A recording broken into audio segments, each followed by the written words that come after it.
Let's take a listen to this vocal phrase against this instrumental. Not touching hand in hand, sun carries us across the sand. Get ready to do it all again. Okay, so I want to focus on one area. I'm going to solo this out. Let's go full screen. Let's pay attention to the phrase, getting ready to do it all again. Get ready to do it all again.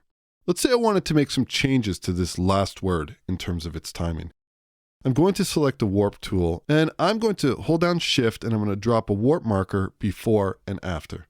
Now I'm going to cue up my playback to happen from right about here, and let's adjust this warp point. Let's stretch it out. Get ready to do it all again. Quite a few artifacts there. Let's go the opposite direction. This time let's pull it in. Get ready to do it all again. So you can see any time that we do any timing changes on a phrase that has vibrato, that vibrato is essentially baked in. So there's not a lot of wiggle room in terms of changing the length of that phrasing. I'm going to hold down shift and let's remove these warp points. This time, instead of adding regular warp points, I'm going to right click and let's go warp points, and I'm going to add a vibrato start warp point.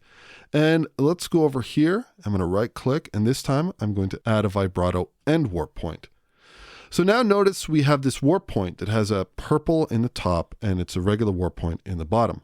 So this time I want you to pay attention to what happens when I lengthen this out. Let's have a listen. Get ready to do it all again. Let's go the other direction. I'm going to pull it in. Get ready to do it all again. Isn't that incredible? We have completely changed the phrasing in terms of time compression and expansion, but instead of the vibrato being baked in and attached to that audio phrase, the pitch trace of that vibrato is kind of doing what would have happened if the singer would have naturally sung it that way. This can be incredibly useful.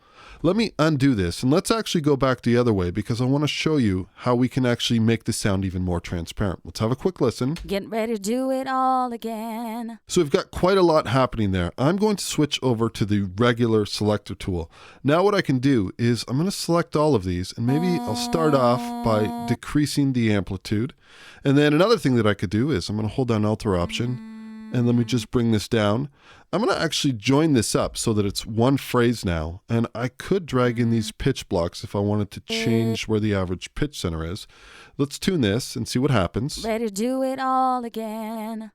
Okay, now this is still sounding a little bit warbly to me, so let me back up a phrase and I'm going to select all of these and let's do a smooth join and see if that happens. Get ready to do it all again.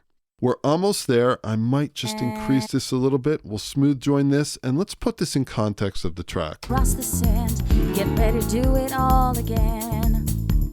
Pretty incredible. And like we said, we can also go the other way if we need to shorten up a phrase. So that is the magic of warp vibrato points made possible with Revoice Pro.